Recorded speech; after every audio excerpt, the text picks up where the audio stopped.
નમસ્કાર, આવતીકાલેમાં આપનું સ્વાગત છે અને આવતીકાલે કેવી રણનીતિ મદદરૂપ થઈ શકશે અને કયા સંકેતો પર નજર રાખવી જોઈએ એની ચર્ચા સાથે હાજર છું હું ઝરણા અરખંડી. તો આવતીકાલના માર્કેટ પર ચર્ચા કરતા પહેલા નજર કરી લઈએ આજના મુખ્ય સમાચારો પર. નીચલા સ્તરેથી સુધરીને બજાર બંધ. નિફ્ટી લગભગ 100 પોઈન્ટની તેજી સાથે 24,700ના સ્તરની નજીક બંધ. મિડ કેપ અને સ્મોલ કેપમાં રહ્યું આઉટ પરફોર્મન્સ, પરંતુ બેંક નિફ્ટીમાં રહ્યું દબાણ. આઈટી સેલ્સમાં આજે સારી ખરીદારી. 1.25% વધારે ઉછળ્યો ઇન્ડેક્સ, 2% વધારે ઉછળ્યો એલટીઆઈ માઇન્ડ્રી અને સાયન્ટ, સાથે જ રોયલ્ટી, કેપિટલ ગુડ્સ અને સરકારી કંપનીઓમાં તેજી. મેટલ શેર્સની ચમક આજે વધી. 2.5% જેટલો ઉછળ્યો નિફ્ટી મેટલ ઇન્ડેક્સ. પરિણામ બાદ નોવામાના બુલિશ રિપોર્ટથી ટાટા સ્ટીલ લગભગ 4% ઉછળીને બન્યો નિફ્ટીનો ટોપ ગેનર. નાલ્કો, સેલ અને હિન્દ કોપરમાં પણ 3-4%ની મજબૂતી. ડિફેન્સ શેર્સમાં આજે શાનદાર તેજી. મજબૂત પરિણામની જાહેરાત બાદ ગાર્ડન બ્રિજ 14% ઉપર. એચએએલ પણ સારા પરિણામ બાદ 3.5% ઉપર. સાથે જ કોચિન શિપયાર્ડ, ભારત ફોર્જ, મસ્કાઉ ડોકમાં 3-7%નો ઉછાળો. અને રિટેલ બાદ હવે હોલસેલમાં મોંઘવારી આંકડામાં આવ્યો ઘટાડો. એપ્રિલ ડબલ્યુપીઆઈ 2.05%થી ઘટીને 0.85% પર રહ્યો. 13 મહિનાના નીચલા સ્તર પર રહ્યો ડબલ્યુપીઆઈ. સાથે જ ફ્યુલ એન્ડ પાવર ડબલ્યુપીઆઈ 0.2%થી ઘટી -2.18% પર પહોંચ્યો. તો આજના માર્કેટની વાત કરી લઈએ તો એક મિશ્ર સેશન આપણને ઉતાર ચઢાવવાળું જોવા મળ્યું, પરંતુ જેમાં નીચલા સ્તરેથી એક સારી રિકવરી આવતી દેખાય. અને સેન્સેક્સ નિફ્ટીની વાત જો કરી લઈએ તો લીલા નિશાનમાં બંધ થયા છે. સેન્સેક્સની વાત કરીએ તો 0.22%ની મજબૂતી સાથે 81,330 ઉપર સેન્સેક્સનું ક્લોઝિંગ થતું આજે આપણે જોયું છે. નિફ્ટીની વાત કરીએ તો 0.36%ની મજબૂતી સાથે 24,666 ઉપર ક્લોઝિંગ થયું છે. મિડ કેપની વાત કરીએ તો ત્યાં આઉટ પરફોર્મન્સ જોવા મળ્યું છે. 1.11%ની મજબૂતી 56,136 ઉપર મિડ કેપનું ક્લોઝિંગ થયું છે. પણ બેંક નિફ્ટીનું ક્લોઝિંગ લાલ નિશાનમાં થતું આપણે જોઈ શકીએ છીએ. 5%નું દબાણ ત્યાં બન્યું છે. 54,801 પર બેંક નિફ્ટીનું ક્લોઝિંગ થયું છે. એડવાન્સ ડિક્લાઇન રેશિયો પોઝિટિવ રહ્યો છે. 2037 સ્ટોક્સ એવા રહ્યા કે જ્યાં લીલા નિશાનમાં કારોબાર બંધ થયા છે અને એની સામે 612 સ્ટોક એવા રહ્યા કે જ્યાં લાલ નિશાનમાં કારોબાર બંધ થયા છે. નિફ્ટીના ટોપ ગેનર્સ અને લૂઝર્સ કાઉન્ટર ઉપર નજર કરી લઈએ. ગેનર્સની સાથે શરૂઆત કરીએ. ટાટા સ્ટીલ આજનો ટોપ ગેનર છે 3.93%ની મજબૂતી સાથે. ત્યારબાદ શ્રીરામ ફાઇનાન્સ ઉપર નજર કરી લો. 2.90%ની મજબૂતી ત્યાં આગળ બની છે. બીએલમાં 2.56%ની મજબૂતી આજના દિવસે બનતી આપણે જોઈ છે અને હિન્ડાલ્કોમાં 2.49%ની મજબૂતી આજે આપણે બનતા જોઈ છે. આ ઉપરાંત ઇટરનલ, કોલ ઇન્ડિયા, ઓએનજીસી અને ટેક મહિન્દ્રામાં પણ 2%ની આસપાસની મજબૂતી બની છે. આજના ઘટનારા સ્ટોક્સ કયા રહ્યા છે એના ઉપર આપણે નજર કરી લઈએ. એશિયન પેઇન્ટ્સમાં આજે સૌથી વધારે ઘટાડો દેખાયો. 1.82%નું દબાણ એશિયન પેઇન્ટ્સમાં બન્યું. સિપ્લામાં 1.66%નું દબાણ. ટાટા મોટર્સમાં 1.24%નું દબાણ. તો કોટક મહિન્દ્રા બેંકમાં પણ 1.10%નું દબાણ બનતું દેખાયું છે. આ ઉપરાંત એનટીપીસી, પાવરગ્રીડ, એચડીએફસી બેંક અને એચયુએલમાં પણ 0.5% દબાણ બનતા આપણે જોયા છે. હવે આવતીકાલના બજારની ચર્ચા કરીશું અને આ માટે આપણી સાથે જોડાયા છે બુલવેવ રિસર્ચ ફર્મના અમિત મસ્તાકે. અમિતજી, આપનું સ્વાગત છે સીએનબીસી બજાર પર. અને સૌથી પહેલાં આપણો નિફ્ટી ઉપર વ્યૂ લઈ લઈએ. જે રીતે આજે આપણે એ નીચલા સ્તરેથી એક નિફ્ટીની અંદર સારી રિકવરી આવતા જોઈ છે અને 24,666 પર કારોબાર બંધ થતો જોવા મળ્યો છે.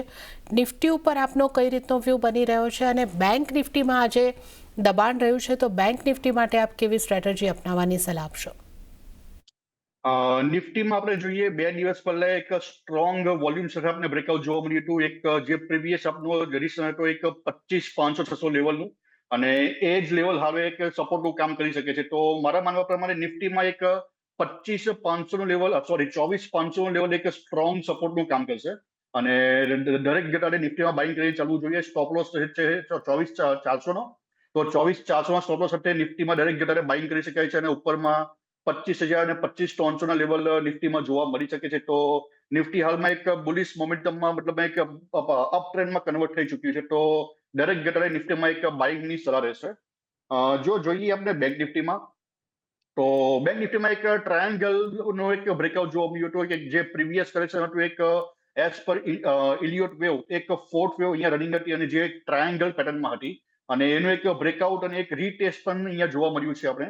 તો બેંક નિફ્ટી પણ એક બાઇંગ સાઇડ બાય કરી શકાય છે 53,900 ના સ્ટોપ લોસ સાથે અને ઉપરમાં આપણે 55,500 અને 56,000 ટાર્ગેટ બેંક નિફ્ટીમાં પણ જોવા મળી શકશે આવનારા દિવસોમાં. તો નિફ્ટી અને બેંક નિફ્ટી બંનેમાં દરેક ઘટાડે એક નવી ખરીદીની એક તક મળે તો બાઇંગ કરીને ચાલવું જોઈએ અને બંનેમાં એક અપસાઇડના સારા મોમેન્ટમ આવનારા દિવસોમાં જોવા મળે એવું મને લાગી રહ્યું છે.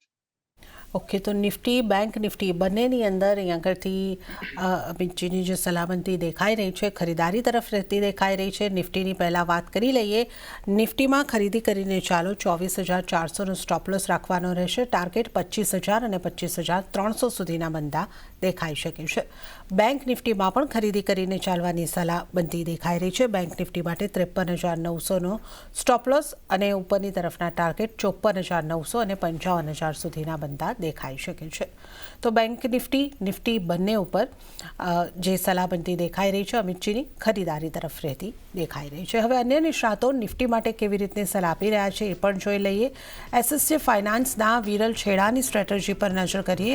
એમણે નિફ્ટી ફ્યુચરને ખરીદી કરીને 52 ડિપ્સની સ્ટ્રેટેજી અપનાવવાની સલાહ આપી છે.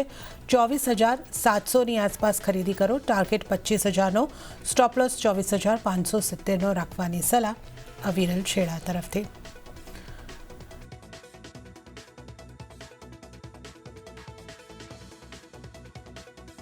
ત્યારે જ આપણે હવે નજર કરી લઈશું બોનાન્ઝા પોર્ટફોલિયોના વિરાટ જગરની સ્ટ્રેટેજીની ઉપર અને એમની પણ સલાહ જે છે ખરીદારી તરફની બનતી દેખાઈ રહી છે.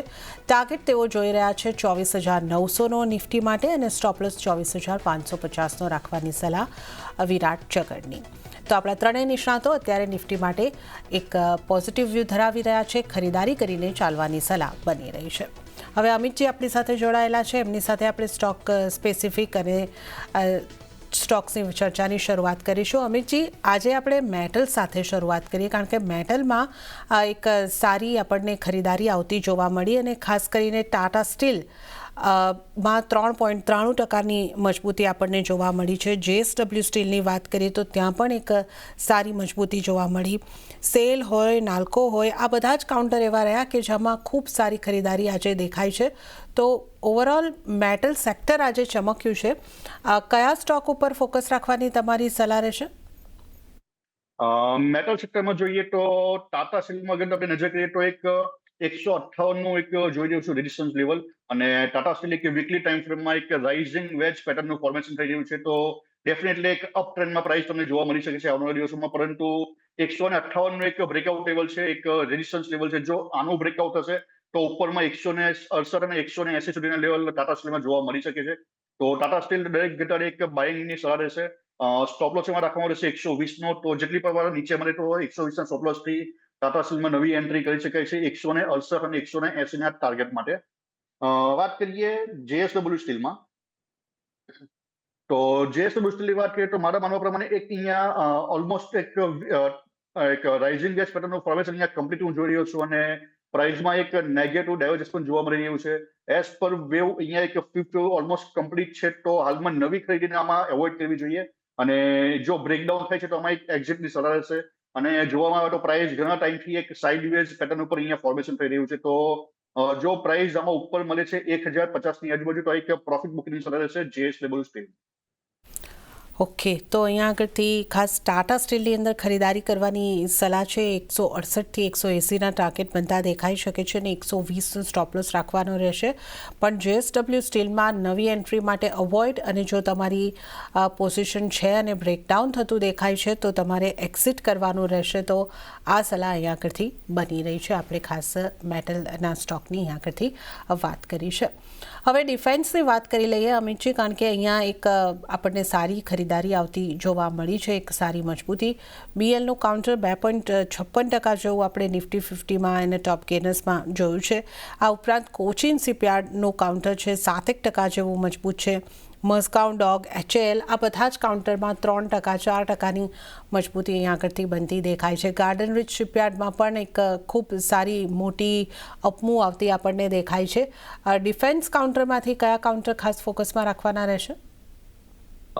ડિફેન્સમાં અગર જોવામાં આવે તો જે પ્રમાણે હાલમાં દેશમાં એક વોરની સિચ્યુએશન જેવું ચાલી રહ્યું તો ડિફેન્સના સ્ટોક એના કારણે રેડામાં છે અત્યારે.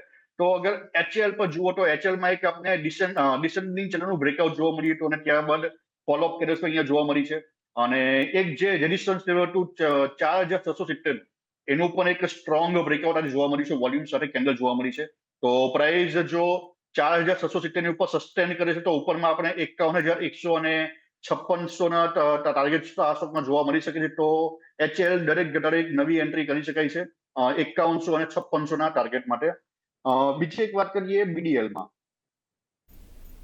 તો ભારત ડાયનેમિક આપણે પણ અગાઉ એક રેકમેન્ડ કર્યું હતું, પરંતુ પ્રાઇસ અગર જોવામાં આવે તો પ્રીવિયસ લોથી ઓલમોસ્ટ 70% અહીંયા એક ગેઇન જોવા મળ્યું બીડીએલ ની વાત કરીએ તો ભારત ડાયનેમિકમાં એક ડબલ ટોપ પેટર્નનું ફોર્મેશન થઈ રહ્યું છે. તો જો કોઈની પાસે હોલ્ડિંગ છે તો ડેફિનેટલી અહીંયા એક પ્રોફિટ બુકિંગ કરી શકાય છે. મોટે ભાગે એવું થતું હોય છે કે જ્યારે પણ પ્રાઇસ ઓલ ટાઈમ હાઈ પાસે આવે છે ત્યારે રિટેલર્સ આમાં નવી એન્ટ્રી કરતા હોય છે, પરંતુ આ એક નવી એન્ટ્રી માટેનો લેવલ નથી. તો જો કોઈની પાસે હોલ્ડિંગ છે તો હોલ્ડ રાખી શકાય છે. એક 1780 ની ઉપર જો ક્લોઝિંગ આવશે તો એક અપસાઇડ આમાં કન્ટિન્યુ થઈ શકે છે, પરંતુ જો એની નીચે ક્લોઝિંગ આવે છે અને કન્ટિન્યુઅસ 2-3 દિવસ નીચે બ્રેક કરવામાં ફેલ થશે તો એક પ્રોફિટ બુકિંગ આમાં પોસિબલ છે. તો કોઈની પાસે છે તો હોલ્ડ રાખી શકાય છે 2000 ના ટાર્ગેટ માટે, પરંતુ નવી એન્ટ્રી અહીંયા કરવી યોગ્ય નથી. ઓકે, તો એચએલમાં તમે ખરીદી કરીને ચાલી શકો છો 5100થી 5600ના ટાર્ગેટને માટે, પરંતુ અહીંયા આગળથી બીડીએલને માટે નવી એન્ટ્રીની સલાહ નથી અને તમે પ્રોફિટ પણ બુક કરી શકો છો. આ રીતની એક સલાહ અહીંયા આગળથી બનતી દેખાઈ રહી છે. તો આપણે ડિફેન્સ સેક્ટરની પણ અહીંયા આગળથી ખાસ કરીને ચર્ચા કરી છે. આ ઉપરાંત આજે આપણે રેલવેને લગતા સ્ટોકમાં પણ ખરીદારી આવતી જોઈએ અને એમાં ખાસ કરીને રેલટેલનો સ્ટોક 9.5-10% જેવો આપણને મજબૂતી સાથે કારોબાર કરતો દેખાયો. આઈઆરએફસી હોય, રાઇટ્સ હોય, આ બધા સ્ટોકમાં 4-5% મજબૂતી બનતી દેખાય. આમાંથી કશે આપનો ફોકસ બની રહ્યો છે અમિતજી? ઘણા ટાઈમથી રેલવે સેક્ટર એક ડાઉન સાઇડ અને સાઇડવેઝ મોમેન્ટમ અહીંયા ફેસ કરી રહ્યું હતું અને હવે બધા સ્ટોકમાં ધીમે ધીમે એક બ્રેકઆઉટ્સ મળી રહ્યા છે. તો રેલવેમાં જે પણ સ્ટોકમાં બ્રેકઆઉટ આવે તો એમાં નવી ખરીદી કરી શકાય છે. એક સ્ટોક મારા રેડારમાં છે એક ટીટાગર. તો ટીટાગરમાં અગર જોઈએ તો વીકલી ટાઈમ ફ્રેમમાં પ્રાઇસ ફિબોનાચી અને મૂવિંગ એવરેજના સપોર્ટથી રિવર્સલ રહી રહ્યું છે અને એક આજે એક સારી એવી વોલ્યુમ સાથેની કેન્ડલ જોવા મળી છે ઓલમોસ્ટ 8%ની. તો દરેક ઘટાડે ટીટાગર બાય કરી શકાય છે. ઉપરમાં 940 થી લઈને 1120 ટાર્ગેટ આ સ્ટોકમાં જોવા મળી શકે છે આવનારા દિવસોમાં. તો એક રેલવે સેક્ટરમાં ટીટાગર રેલ સિસ્ટમ એક રેડારમાં રાખી શકાય. ઓકે, તો ટીટાગરમાં ખરીદી કરીને ચાલવાનું છે 940-1120 સુધીના ટાર્ગેટ. સ્ટોપ લોસ અહીંયા ધ્યાને રાખવાનો રહેશે કેટલો? સ્ટોપ લોસ તમે રાખી શકો છો આ સ્ટોકમાં એક 640 નો. તો 640 સ્ટોપ લોસ થી આમાં દરેક ઘટાડે નવી એન્ટ્રી કરી શકે. ઓકે, 640નો સ્ટોપ લોસ, 940થી 1120ના ટાર્ગેટ. દરેક ઘટાડે ટીટાગઢ વેગનમાં તમે એન્ટ્રી કરીને ચાલી શકો છો. તો આ રેલવે સ્ટોક્સની પણ આપણે અહીંયા આગળથી ખાસ ચર્ચા કરી છે. આ ઉપરાંત આજે આપણને આઈટી સ્ટોક્સમાં પણ ખરીદારી દેખાઈ. ટેક મહિન્દ્રા જેવા કાઉન્ટરમાં લગભગ 2%ની આસપાસની મજબૂતી, ઇન્ફોસિસમાં 2%, એચસીએલ 1%ની આસપાસની મજબૂતી. આઈટી સેક્ટરના સ્ટોક માટે આપની કઈ રીતની સલાહ રહેશે? આઈટી સેક્ટરમાં અગર વાત કરીએ ટેક મહિન્દ્રામાં તો એક 1570 નું એક લેવલ હતું રેઝિસ્ટન્સ લેવલ, એનું આજે બ્રેકઆઉટ જોવા મળ્યું છે. તો જો પ્રાઇસ આની ઉપર સસ્ટેન કરે છે 1570 ની ઉપર તો ડેફિનેટલી એક અપસાઇડના મોમેન્ટમ જોવા મળી શકે છે. તો આવનારા દિવસોમાં 1670 થી લઈને 1780 સુધીનું લેવલ આ સ્ટોકમાં જોવા મળી શકે છે. વાત કરીએ ટીસીએસ, તો ટીસીએસમાં પણ એક સારું એવું રિવર્સલ છે. અગર વીકલીમાં જોવામાં આવે તો પ્રાઇસ ફિબોનાચી અને મૂવિંગ એવરેજના સપોર્ટથી અહીંયા રિવર્સલ જોવા મળ્યું છે. પરંતુ મારા માનવા પ્રમાણે એક ટ્રેન્ડ લાઇનનું જે બ્રેકઆઉટ છે અહીંયા કરવામાં ફેલ રહ્યું છે. તો ટીસીએસ માટે એક ટ્રેન્ડ લાઇનનું બ્રેકઆઉટ થાય ત્યારબાદ નવી એન્ટ્રી કરવી યોગ્ય રહેશે. તો એમાં એક વેટ એન્ડ વોચની સલાહ રહેશે. જો એક 3600 લેવલનું બ્રેકઆઉટ આવે છે તો એની ઉપર ડેફિનેટલી એક નવી એન્ટ્રી કરી શકાય છે ટીસીએસ. હવે તમારી પસંદગીના સ્ટોક જાણી લઈએ તો કયા બની રહ્યા છે આપના ટ્રેડિંગ કોલ્સ? જે પ્રમાણે હાલમાં એક રેલવે સેક્ટરમાં એક નવી ખરીદી જોવા મળી છે. તો મારા રેડારમાં એક છે એક રેલટેલ લિમિટેડ. રેલટેલની વાત કરીએ તો પ્રાઇસ હાલમાં એક ફિબોનાચી અને મૂવિંગ એવરેજ સપોર્ટથી રિવર્સલ જોવા મળ્યું છે અને સાથે એક આજે સ્ટ્રોંગ વોલ્યુમ સાથે ટ્રેન્ડ લાઇન ઉપર બ્રેકઆઉટ જોવા મળ્યું છે. તો આ સ્ટોક બાય કરી શકાય છે. ઓલમોસ્ટ 355 ની આજુબાજુ પ્રાઇસ ચાલી રહી છે. દરેક ઘટાડે પણ નવી એન્ટ્રી આ સ્ટોકમાં કરી શકાય છે અને સ્ટોપ લોસ રાખવાનો રહેશે 290 નો. અને ઉપરમાં 440 અને 480 ના ટાર્ગેટ આ સ્ટોકમાં જોવા મળી શકે છે. તો એક રિયલ ટેલમાં એક ફોકસ કરવું જોઈએ આવનારા દિવસોમાં, અને દરેક ઘટાડે પણ આ સ્ટોકમાં નવી એન્ટ્રી કરી શકે.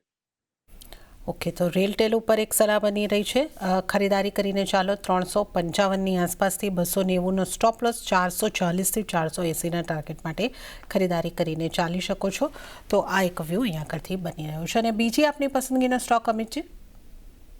બીજો એક સ્ટોક હું જોઈ રહ્યો છું સિમેન્ટ સેક્ટરમાંથી. એક છે સ્ટોક જેકે લક્ષ્મી સિમેન્ટ. તો જેકે લક્ષ્મીમાં એક સ્ટ્રોંગ બ્રેકઆઉટ જોવા મળ્યું છે. તમે જુઓ તો ઓલમોસ્ટ 1 વર્ષ પછી અહીંયા એક વોલ્યુમ સાથે બ્રેકઆઉટ જોવા મળ્યું છે. તો આવનારા દિવસોમાં આ તેજી ઉપર કન્ટિન્યુ રહી શકે છે. તો જો 870 ની ઉપર પ્રાઇસ સસ્ટેન કરે છે તો એક ત્યાં નવું એન્ટ્રી કરી શકાય છે. ઉપરમાં 990 અને 1080 ના ટાર્ગેટ આ સ્ટોકમાં જોવા મળી શકે છે. તો જેકે લક્ષ્મી સિમેન્ટને એક 870 ની ઉપર બાઇંગની સલાહ રહેશે, 990 અને 1080 ના ટાર્ગેટ માટે, અને 740 નો એક સ્ટોપ લોસ આમાં રાખી શકે. ઓકે, તો જેકે લક્ષ્મી સિમેન્ટમાં બાય કરીને ચાલવાની સલાહ છે. 870ની આસપાસથી તમારે બાઇંગ કરવાનું છે, 740નો સ્ટોપ લોસ અને 990 1000ના ટાર્ગેટ માટે આ બાઇંગ કરીને ચાલી શકો છો. તો જેકે લક્ષ્મી સિમેન્ટ અને રેલટેલમાં ખરીદારી કરવાની અમિતજીની સલાહ બનતી દેખાઈ રહી છે. તો આપણે અમિતજીની પસંદગીના સ્ટોક્સ પણ જાણ્યા, અને હવે આપણે ચર્ચાની અંદર આગળ વધીએ અન્ય સ્ટોક્સની પણ જો વાત કરી લઈએ. એશિયન પેઇન્ટ્સમાં આજે ઘટાડો આવતો જોવા મળ્યો છે, અને આજનો ટોપ લૂઝર કાઉન્ટર એશિયન પેઇન્ટ્સનો રહ્યો છે. આ સ્ટોક ઉપર આપની કઈ રીતની સલાહ બની રહી છે, એના ચાર્ટ તમને કેવા લાગી રહ્યા છે? એશિયન પેઇન્ટ ઉપર જોવામાં આવે તો પ્રાઇસ પાછલા 4 વર્ષ, સોરી, એક 2021 છેલ્લા 3.5-4 વર્ષથી પ્રાઇસ એક સાઇડવેઝ ટુ ડાઉન સાઇડ કરીમાં ટ્રેડ કરી રહ્યું છે. અને અહીંયા હું flat correction pattern as per ઇલિયોટ અહીંયા કમ્પ્લીટ જોવા મળ્યું છે. પ્રાઇસ પ્રીવિયસ આઈથી ઓલમોસ્ટ 40% નીચે, 40% નીચે જોવા મળે છે. તો એશિયન પેઇન્ટ દરેક ઘટાડે નવી એન્ટ્રી કરી શકાય છે. અહીંયા હું એક 2150નો સ્ટ્રોંગ સપોર્ટ જોઈ રહ્યો છું. તો 2100 સ્ટોપ લોસ સાથે આ સ્ટોકમાં નવી એન્ટ્રી કરી શકે છે, શોર્ટ ટર્મ અને લોંગ ટર્મ બંને માટે. તો અગર જોઈએ આપણે વીકલી ટાઈમ ફ્રેમમાં, તો એક લોંગ ટર્મમાં ફ્લેટ કરેક્શન પેટર્નનું કમ્પ્લીટેશન જોવા મળ્યું છે. અને જ્યારે પણ કરેક્શનની પેટર્ન કમ્પ્લીટ થાય ત્યારબાદ એક નવી ઇમ્પલ્સ વેવ, મતલબ એક બુલિશ વેવ એક સ્ટાર્ટ થતી હોય છે. તો એ જ વસ્તુ એશિયન પેન્ટમાં જોવા મળી શકે છે. તો એશિયન પેન્ટ શોર્ટ ટર્મ અને લોંગ ટર્મ બંને માટે એક બાઇંગની સલાહ રહેશે. Okay, Asian paint short term long term બંને માટે બાઇંગ કરવાની સલાહ અહીંયા આગળથી બનતી દેખાઈ રહી છે. અને ત્યારબાદ આપણે બેંક્સની વાત કરી લઈએ. બેંક્સમાં આજે આપણે આઈસીઆઈસીઆઈ બેંક, એચડીએફસી બેંક, આ બેંકોની અંદર ઘટાડા તરફના માહોલ બનતા જોયા છે.